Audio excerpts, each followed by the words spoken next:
en profondeur.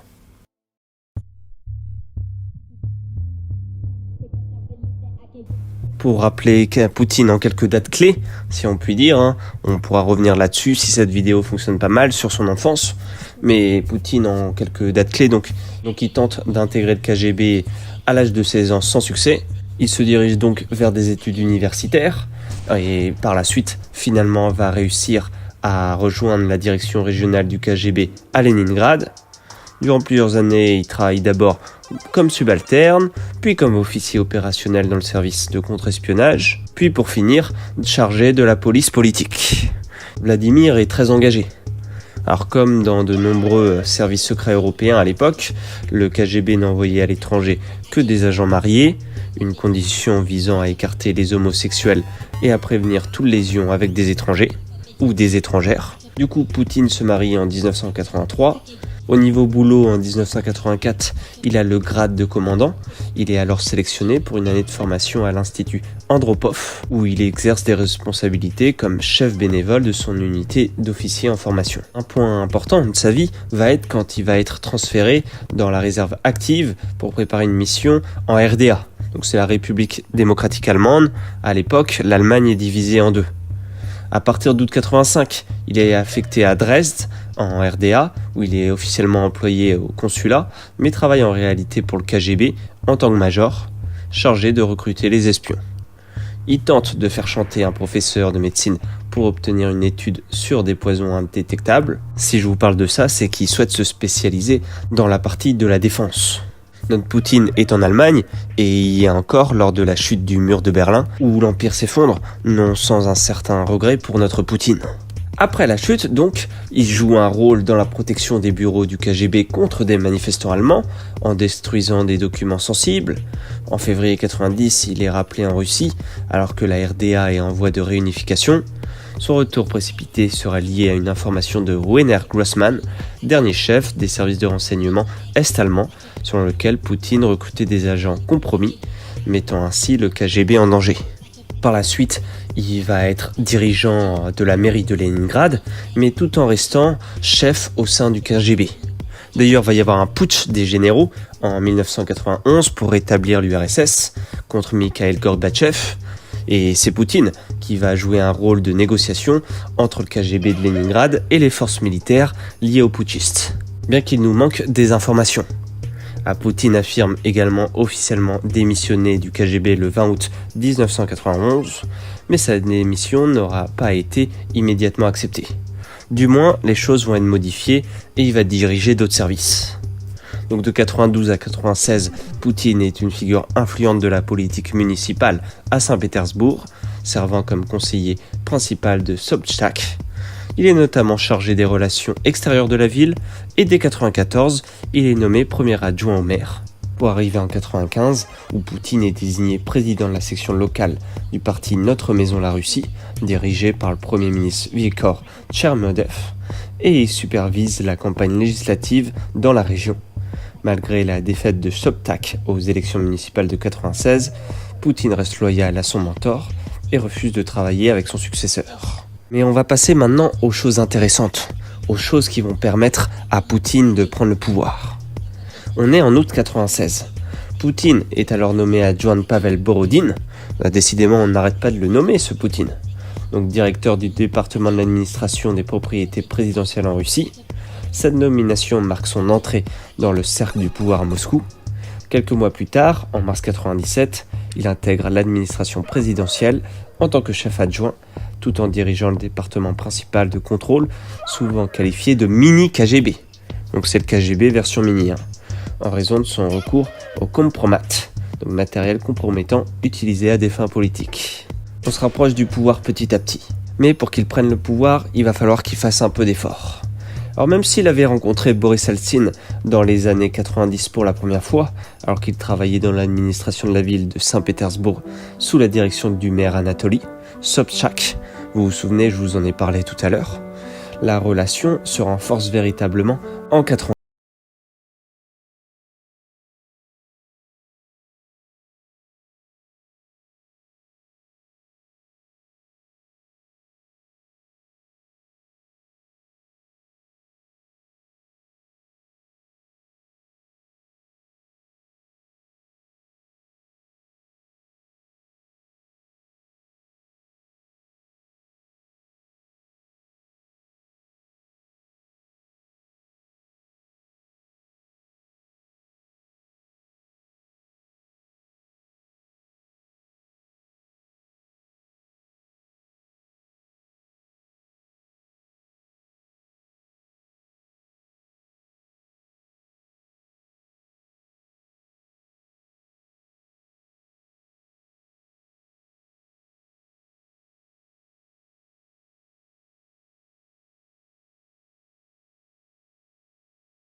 D'ailleurs, si on pouvait mettre quelques bases de l'OTAN dans les anciens pays communistes, on pourrait se rapprocher au cas où la Russie deviendrait de nouveau dangereuse, ou pire, de nouveau communiste. Ah ça c'est le pire pour les Américains. C'est d'ailleurs une des raisons qui va provoquer des nouvelles tensions entre la Russie et les États-Unis d'Amérique. Donc à ce moment-là, Boris Eltsine est affaibli. En plus, en 99, après la crise de 1998, la crise financière qui a secoué la Russie, Poutine, alors peu connu, entame une ascension fulgurante vers le sommet du pouvoir. Eltsine n'est pas haut dans les sondages, et comme je vous l'ai dit, il est affaibli économiquement, mais également physiquement. En août 1999, il nomme Vladimir Poutine président du gouvernement, remplaçant Sergueï Stefanin, et sa nomination est perçue en Europe comme celle du successeur désigné d'Eltsine. Selon le média allemand Correctiv, cette promotion serait une récompense pour Poutine qui aurait aidé à bloquer une enquête gênante visant Eltsine menée par le procureur général. Le 31 décembre 1999, Boris Eltsine transmet symboliquement la constitution à Poutine qui devient président par intérim. C'est un petit peu comme un intérimaire. Je ne sais pas si vous avez fait de l'intérim ou vous aviez passé le balai ou vous aviez fait de la manutention. Là c'est un petit peu pareil. Peu avant, en novembre 1999, Poutine avait déjà renforcé son influence sur le système judiciaire en autorisant une transaction de 30 millions de dollars pour l'achat d'un nouveau réseau informatique avec Hewlett Packard, obtenant le contrat malgré une offre plus élevée. En coulisses, les pots de vin auraient été versés à des fonctionnaires russes, consolidant ainsi son contrôle sur la justice. Ensuite, Poutine va faire sa star si on peut le dire ainsi.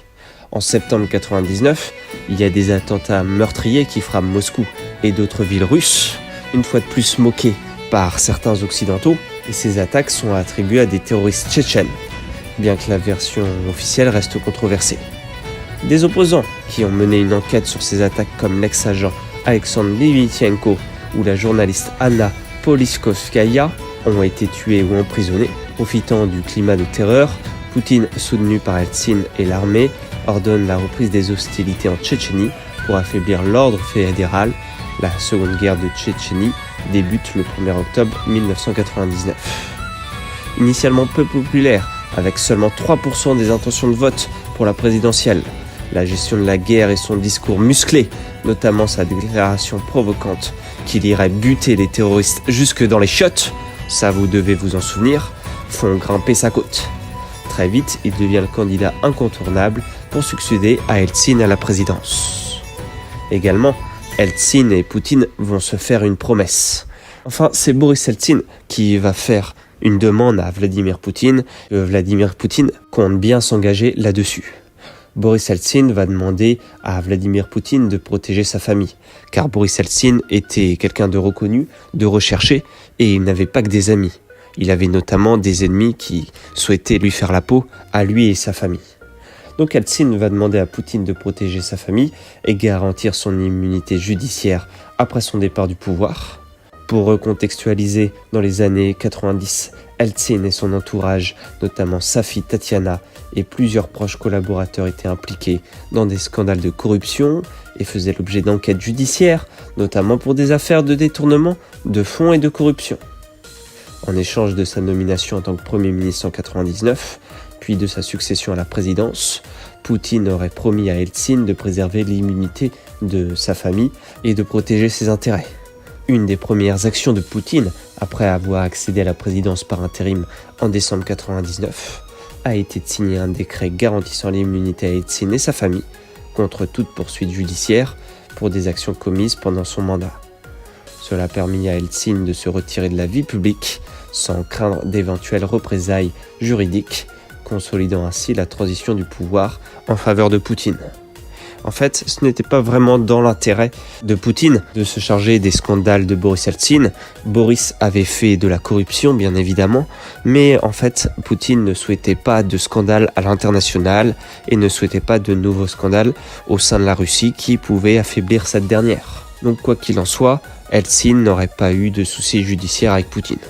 Ou bien, il aurait été mis en prison, mais ça ne se serait pas su. Mais cette hypothèse est peu probable, sachant que les médias auraient été informés au niveau national comme international. Boris Eltsine va donc transmettre la constitution à Vladimir Poutine le 31 décembre 1999 dans le bureau présidentiel du Kremlin. Ci-contre en photo. Ces liens étroits qui reliaient Eltsine à Poutine se sont développés progressivement dans les années 90 dans un contexte de crise politique et économique en Russie. Eltsine avait été affaibli par ses problèmes de santé, des scandales de corruption impliquant son entourage. Il cherchait un successeur capable, un successeur qui pouvait garantir sa protection ainsi que celle de sa famille. C'est donc à cela que Poutine, qui était encore un acteur relativement discret du paysage politique russe, est devenu une figure centrale aux yeux d'Eltsine. En fait, Poutine, à la base, pour vous expliquer, il n'avait aucune chance d'être président, du moins de manière démocratique. C'était un inconnu, Poutine, et qu'un autre bien plus reconnu allait prendre le pouvoir. Mais Eltsine va nommer Poutine à la tête du service fédéral, puis par la suite, il va le mettre en avant. L'un des éléments cruciaux de la relation entre Eltsine et Poutine repose sur cette promesse dont je vous ai parlé. Cette promesse se concrétise dès la prise de pouvoir de Poutine lorsqu'il signe un décret garantissant à Eltsine et à sa famille l'immunité judiciaire pour toute action commise durant son mandat. Wikipédia, un manque de démocratie. Outre les accusations de fraudes électorales lors des élections de 2000, de 2008, de 2011, de 2012, de 2016, certains analystes considèrent qu'il existe une dérive autoritaire du pouvoir de Vladimir Poutine.